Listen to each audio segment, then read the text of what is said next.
Welcome to the Black Entrepreneur Experience podcast. Inside the business, buzz, and brilliance of Black entrepreneurs, here is your host, Dr. Frances Arlene.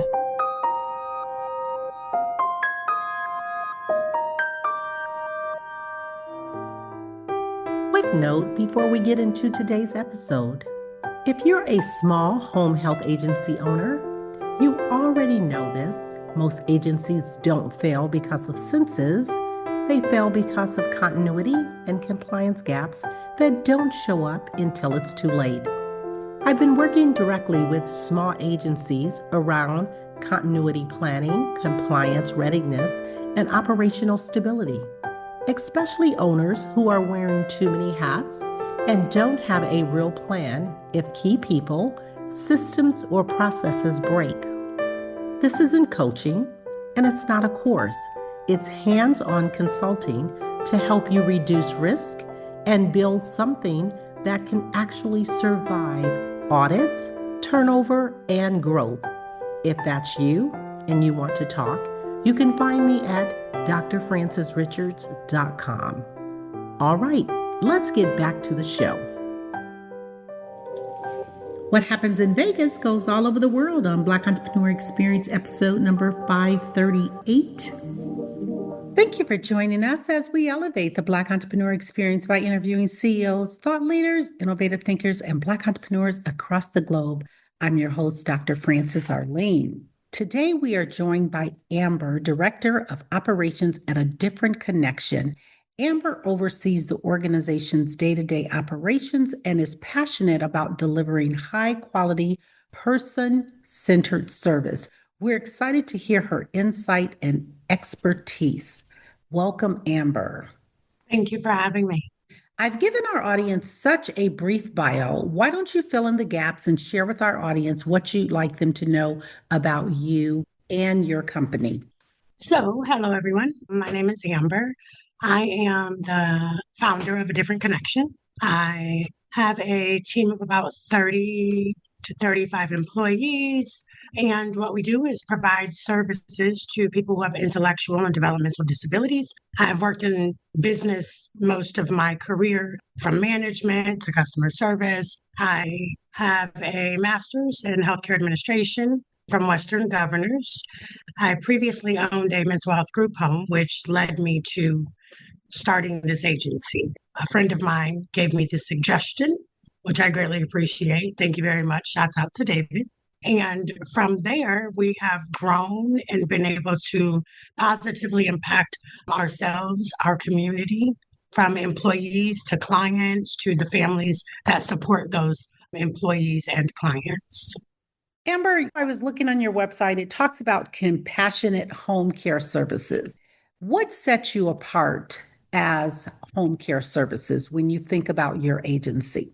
I think for myself, it is my level of care. I think that the way that I care for my clients as well as my staff, I think that because I have previously been a person who provided care for someone who did not have the capacity to understand how much it took from me, I can better empathize with my clients' families. I can also empathize with my clients as moving through some of my own struggles over time. And I think that it allows me to be able to see the spaces they can grow in while respecting where they are and not asking them to be different than what they are, but the best of where they are, while providing support and communication to the family. I want you to talk to our audience, and they are looking for home care services. What advice would you give them? All agencies provide services, but the heart of the agency matters. In a business of care, it can be very tiresome to pour out that much. So I think it is important to try to hear in the conversation how someone may deal with their own self-care, how they explain the services to you, listen for emotion in that conversation versus just all facts, because this isn't a black and white world as it deals with the human element. The variables of emotion matter. Ensure that they understand the trauma of people coming in and out the client's life, those traumas can make it harder for the client to grow. And I don't think it's about years of service. I think that sometimes when you get in here, you can lose compassion 20, 30 years later, right? So I think it's just to listen for the heart, listen for accountability, because there's no perfection. So you need a person who's willing to say, oh, that was a mistake. Let me fix that. And give them room to do that and be as upfront as you can with what you expect. And I think that that would help. What is something we as consumers don't know about your industry that we should know? That's a very good question. I have to first assess what I think you don't know. Again, I think that it's a matter of the emotional pool. I think that a lot of times people think people get into this industry because it's a very lucrative business, but it takes a heart to push it through. It's not an industry where you just have a specific formula and it fits everybody. So it's an emotional strain on everybody involved, as well as an emotional blessing. It helps us grow. And every day, the agency owners are learning. Every day. There are no days where we don't learn new things, new approaches, different ways to do things. Well, if you make pizzas or you're in different industries, you master the formula and that's it. This is not that. It's person-centered. So there's a lot of adapting and adjusting for agency owners as well as staff. You talked about you're constantly learning. Tell us over the last 30 days, what is a life lesson or a business lesson you learned from being an owner operator? There are trends to employment that it is important to have developed a relationship with your team and to have left them space to have developed a relationship with the clients. We had a really bad storm here recently, and I was so impressed with the way that my team did not use that as an excuse to not get to their clients. 90-something% of my team made it to work. Maybe 3% got stuck trying to go to work. And so I think that while paychecks are nice, right? We all go to work for a check.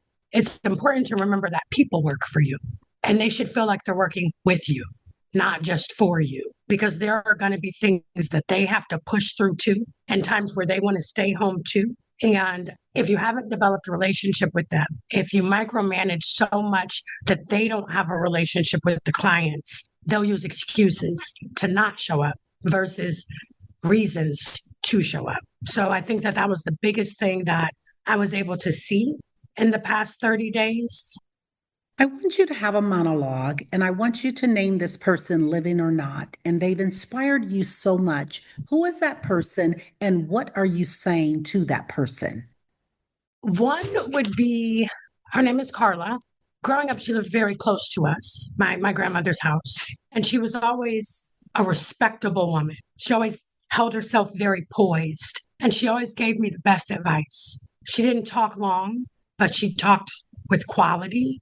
She carried herself with integrity and grace. And she was a blessing to everyone that I ever saw her around or engage with. I'm speaking directly to you, Carla. Thank you for all the things that you did, have done, seen, unseen, known, and unknown. You are a woman beyond anything I could have imagined. And I am grateful for the moments you took in my life to make me a better person. You've seen me struggle and fight, and you loved me anyway. And you taught me how to give grace, even when actions didn't look like they deserved it. You have been more of an inspiration to me than I could ever express just by simply being you, just by being you. I thank you for all of the ways you've sacrificed for others. You sacrificed for your family. You sacrificed for me, and also the ways you did. You are a blessing, and you are a major part of why I get to sit here and feel the strength of my own energy and pick myself up when I fall down and never quit. Thank you very much. And the other one would be my mom. Growing up, she didn't get the fairest shake, in my opinion. She didn't get the worst one either, but she had this big, huge heart, right? And so I learned how to love from her. And no matter how much people exhausted her, she just loved them because she understood that that was love. Love was expressed in the unlovable moment. She showed up and she stood in her passion and she gave it everything. I mean, everything. falling, fighting, crying, everything. And she gave so much for us. And I don't think that she's honored enough for what she gave up, for the silent storms she carried that no one even saw happen. So to you, Mom, I love you. I thank you. There are many days where I don't know if I can push through, and my memory remembers every day that you did. Thank you for your example, for your sacrifice, for your tough lessons. Well, I didn't like them. They made me a better person. Thank you. Amber, you talked about the emotional piece in terms of the home care service industry. Mm-hmm. I want to ask you, did you marry the home care service industry, or did the home care service industry marry you? I think we both made a conscious decision. Eventually, I think life had kind of already chose me for some things, and then it walked me in 40 different directions so that I could gain the skill set that I needed, not just in the way of the world, meaning career-wise, my degrees, my career background, but also through life lessons, because I think that heavy is the head that wears the crown. And sometimes you can get conceited, you can get arrogant when you see life moving through you.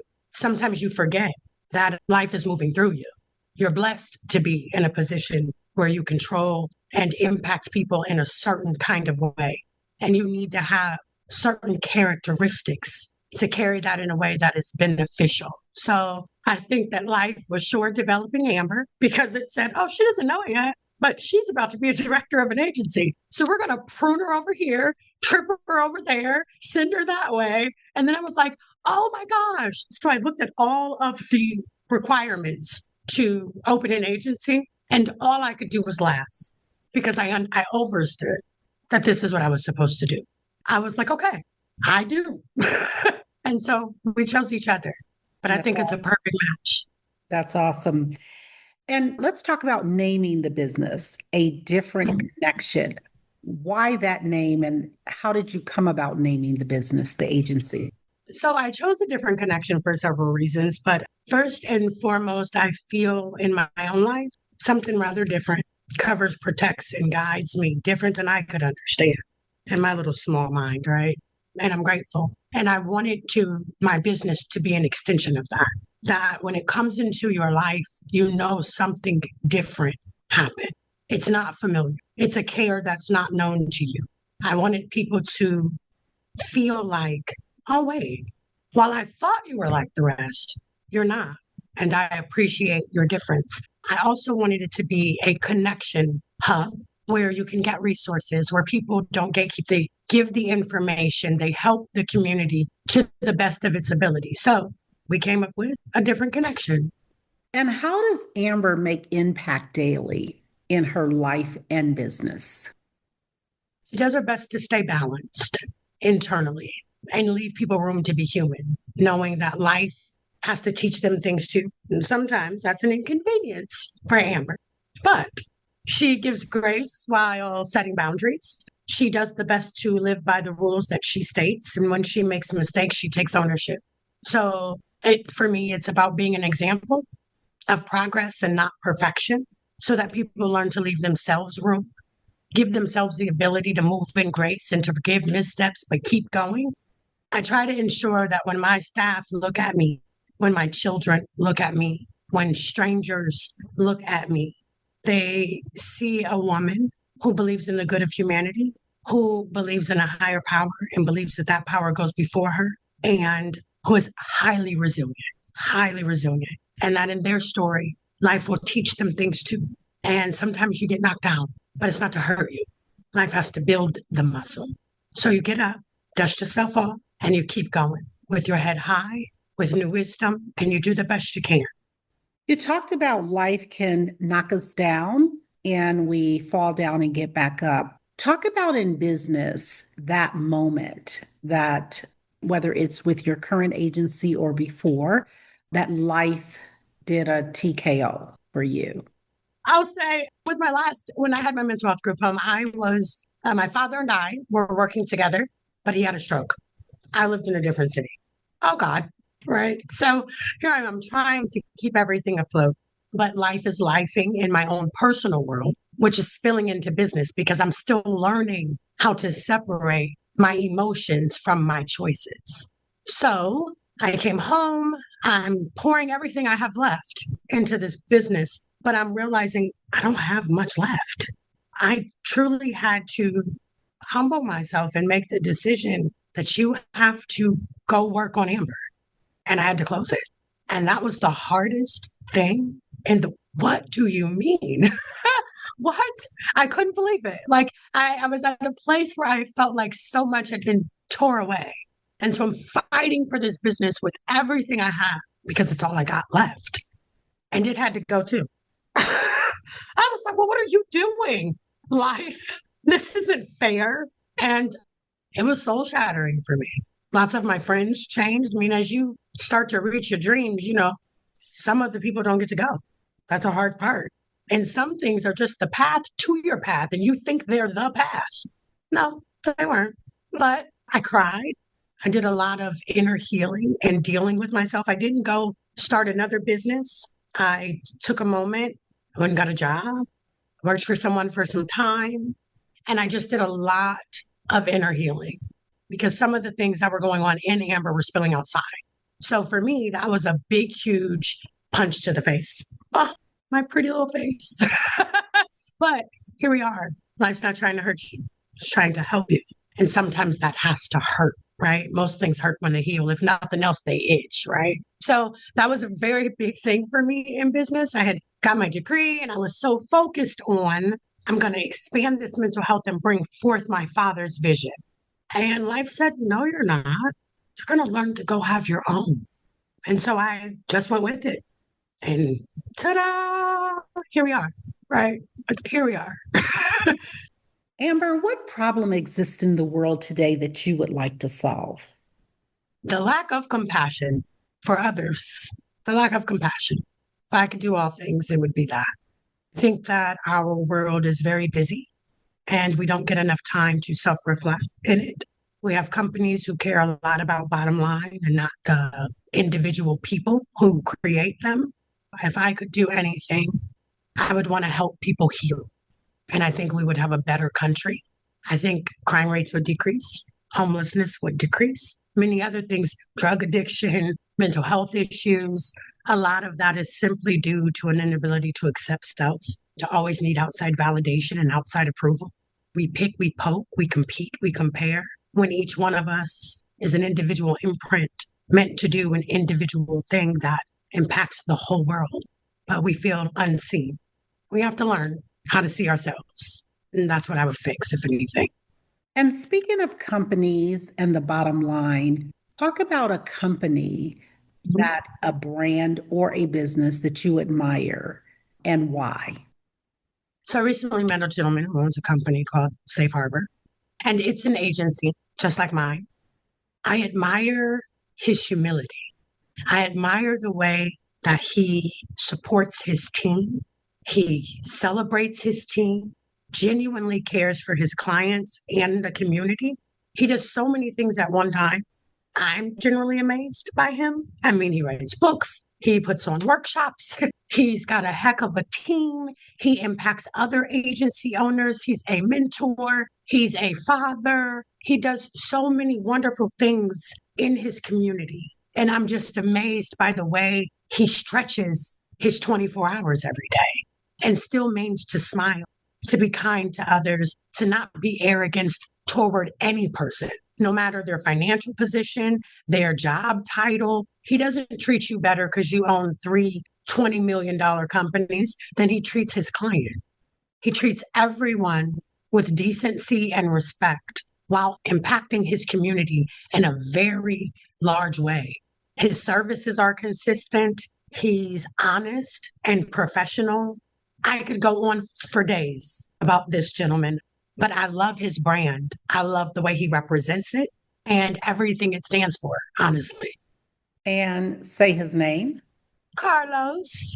Yes. And Carlos was a guest on the podcast. So we definitely would recommend that if you haven't listened to Carlos Johnson's episode, definitely tune in. And so that was great. Get his book if you're listening. He has a book. It's called The Shift. Called Shift from Employee to Empowered CEO, an Introduction to Home Health Care. And it's on Amazon. And it is not just a healthcare book. I don't care what business you may be trying to open. There are many gems about how to handle the imposter syndrome, how to understand what type of how to set yourself up financially, how to see the larger picture, even though it's just a thought. It is an amazing book. Please go get it. If I could tell anyone who's aspiring to be a business owner, who is a business owner, it's a great book. I believe my copy should be coming soon. You're going to love it. Yeah, because I did order a copy of it. Amber, advice you wish you had followed. Trust yourself. Trust yourself. And don't pour from an empty cup. You are allowed to take time for yourself. You're not more valuable because you give all of yourself away. And what is Amber's zone of genius? I would have to say understanding human behavior. Okay. What is the most costly lesson you have learned in life or business? Be your own counsel. Be your own best friend. I like that. What is the best discovery that you have learned in life or business? In life, my best discovery was me. Okay. And it was a long journey to find myself. In business, hold your vision. I don't care what it looks like, what anyone says it sounds like. Hold your vision. I was just talking to someone the other day, and we were talking about Tyler Perry, going from homeless in a car to becoming Tyler Perry. There's a becoming that happens. And when it's just a thought, you don't know what it's going to become. Hold your vision during the becoming. It's going to happen for you. I like that.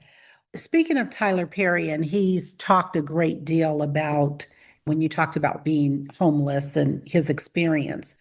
Amber, what was your first wound that you experienced as a boss or a leader? I had a client. He was a young male, and this is in this agency. And I knew he could grow, knew he could, but he had a guardian. And so I quickly learned that it is not just my ability to see their growth. The people who oversee them have to be okay with it. And it doesn't matter how well-intended I am. Sometimes your well intentions make people feel bad because they didn't have them. And they will take a person from you rather than let them grow. So it hurt my feelings a little bit because I'm a feeler, right? If we haven't noticed. It hurt my feelings. I was like, no, I just want the best for him. No, I'm pushing. But it's not my agenda.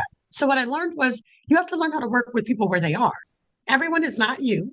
And if you have great intentions, but the wrong message, the intentions don't come through. So it's important to learn how to navigate people in this industry.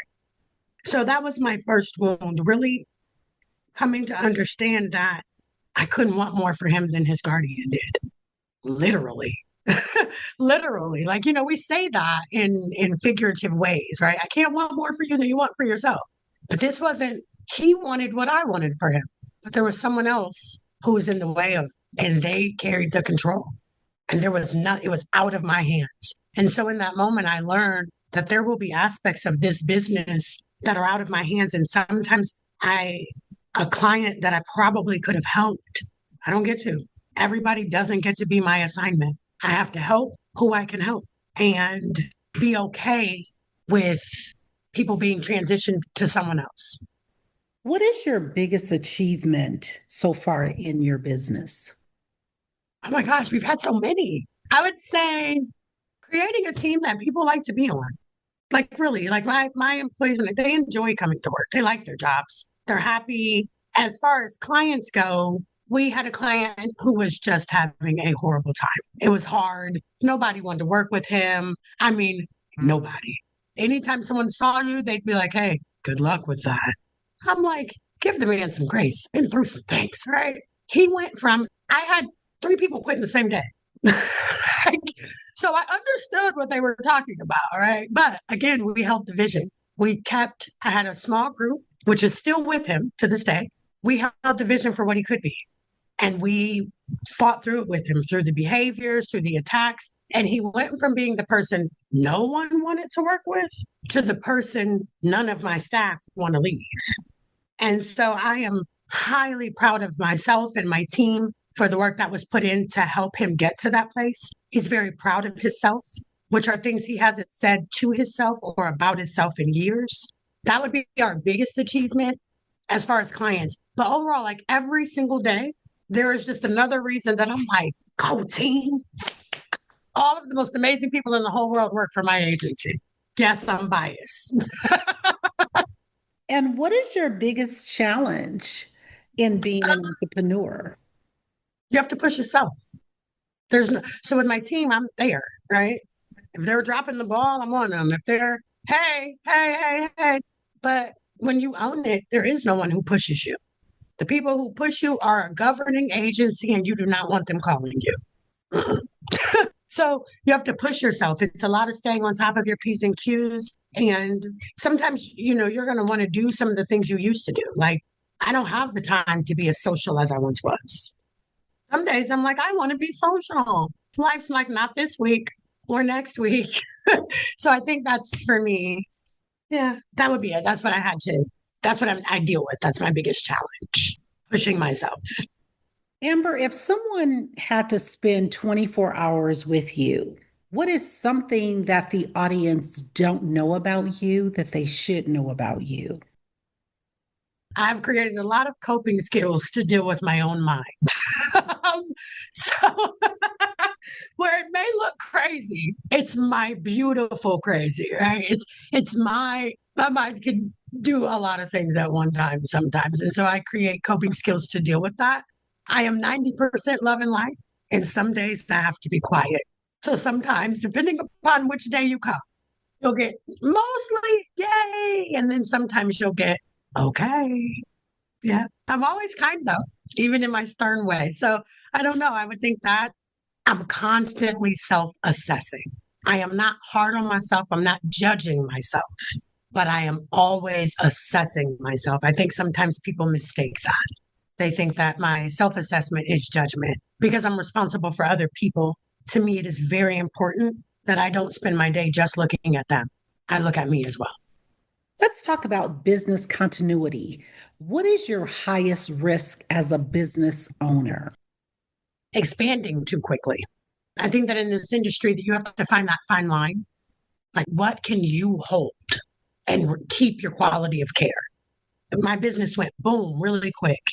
I had to stop accepting new clients so that I could ensure I maintained the quality of care that my current clients had.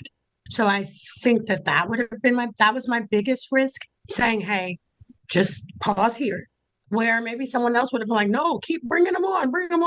The quality of care is a big deal to me. So it's okay with me if there's 100 other, opportunities that have to go to other people because I want to maintain my level of care. The other risk, I think, that is finding that fine line with how many employees to carry. Because in this business, there is a high turnover rate, but you also want to be able to honor those who didn't leave. So those for me are the two biggest risks. What is your vision for the next 5 years for your agency? In the next 5 years, I'd like to be at around 50 clients while maybe serving. I'd probably have a few hundred employees at that point. I would like to have set up community programs where we can give back to others. And I would like to have started a mentor program to help people within my agency with professional development, and not just the people, but their families, like just people related to this agency. I would like to have some workshop setups to help them elevate in their own lives as well. And speaking of giving back, is there a nonprofit that's attached to the agency or a nonprofit or a cause that you consistently give to because of the agency or in the name of your agency? I do not have a nonprofit attached to the agency at said time. I do give to different drives that help the community. None specifically If what you're doing adds to the underprivileged and I'm finding out, I'm for it. My giving is, while I give to some agencies like other nonprofits, I also give individually to people, right? A lot of times there's a lot of red tape through nonprofits. If I hear of someone needing something, I just am an answer. And what keeps Amber going? What keeps you pushing forward every day to do this work? Gratitude. I have come through many phases and versions of Amber, and truly, it's nothing shy of a miracle that I get to sit in this space, and I will not let it be in vain. I've worked very hard for this version of myself. Gratitude to my children, to the people who held space for me, to the people who believe in my vision, my parents. So it's just a thank you. And every day when I'm tired and I say, oh my gosh, I say, hey, remember we prayed for this. Come on, rise and shine, sunshine. And I get up and I keep going because one day, a few years ago, this was just a far-fetched thought that I didn't even know I could make happen. I didn't know that the door would swing open for me, and it did. And so I walk through it with grace and consistency, and I show up and I bring in everything that I have because I am grateful for the ways that this door allows me to provide for my children, to stand in the strength of my own energy, to show my daughters that sometimes we fall down, baby, but get up. And we've broken, well, the generations gave us blessings. They gave us a couple hardships. And so they get to see me shed some of those things. So every day, those are the things that keep me going. If you lost everything and you had to rebuild in 30 days, in what industry and why? The same one, because I love it. I opened this agency to give a voice back to people whose voices had been quieted, who were set aside by society because they didn't fit their set of normal. And I'll always do work that advocates for people whose voices were quieted due to circumstances beyond their control. I would probably always be in this field in some aspect. I am a helper. I care for people naturally. And I have a little bit of business savvy, just a tad, nothing major. So I always work in a field that allows me to combine all of that because that's where my passion lies. And I think when passion meets purpose, you benefit your community while benefiting yourself. Amber, if you conducted this interview, what is the one question you would have asked yourself? I want you to ask the question and answer it. How do you deal with imposter syndrome? Did you ever feel imposter syndrome? Well, yes, I absolutely did. When I first started this business, I doubted myself, especially because how big it was becoming. And I was like, oh my God, me? This is what you have for me? I don't think, Lord, I think you picked the wrong person. I don't think it was for me. The way that I deal with that is I believe that my higher power doesn't make mistakes. When I'm doubting my human, I believe in my divinity. And I believe in the God that runs through me. And so some days Amber falls short, but God is sufficient. So I keep showing up, even when my legs are trembling, even when I'm not sure if I got it. And that's how I deal. And I've come to learn doubt. It will happen because you're shifting. You're doubting because you're doing a thing you've never done. The only time you won't doubt yourself is if you're not changing something. If you are changing something, elevating, there will be doubt that comes with that. Try to starve it. Feed your mind every positive thought. Only take in positive people, positive words, watch positive shows. And that's how I managed my own imposter syndrome and still manage my own imposter syndrome. As you keep growing, it doesn't just disappear, right? You're like, oh my gosh, I got this. You got this, right? So that's how I deal with imposter syndrome. And I think it is a natural part of elevation. So I would say to anyone who is expanding or challenging themselves in a different way, be okay with your doubt. Just don't feed it too much. We've come to the part of our interview. It's called Fun Facts, the rapid fun facts. And I'm going to give you a series of questions, and I'd like you to give us very quick answers. If there's something you desire not to answer, feel free to say pass. Are you ready for the rapid round of fun? Ready. The last movie you saw? Split. The guy with the 23-4 personality split. What is your favorite comfort food? Cheese and crackers. You relax doing what? Reading books. Your favorite singer or rapper? Anita Baker. Your favorite dance song? It's a Luther Vandross song, and all I know is Bad Boy Swinging. Oh, yeah. That song, my dad hand dances with me to that. What food do you eat every week, no matter what? Bread. Your favorite month? August. Workout or hit the couch? Hit the couch. Amber, thank you so much for joining us on Black Entrepreneur Experience Podcast. Before we let you go, share with our audience the best way for them to connect with you, leave all your social media handles, and share anything you want in closing with our audience. Okay, so the best way to reach A Different Connection is you are able to contact the office at 1-234-900-6793. I do not have any business social media at this time.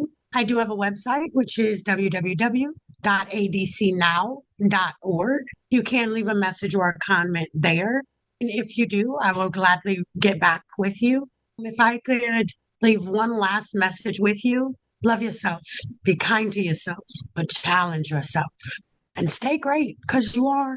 Thank you, Amber. That's a wrap. Thank you for listening and subscribing to Black Entrepreneur Experience. We would love for you to leave a review and rating on iTunes and share with your friends. For show notes and more episodes, go to www.beepodcast.com. Join us next Wednesday, and remember, green is the new black. So keep your bank accounts and your business in the black.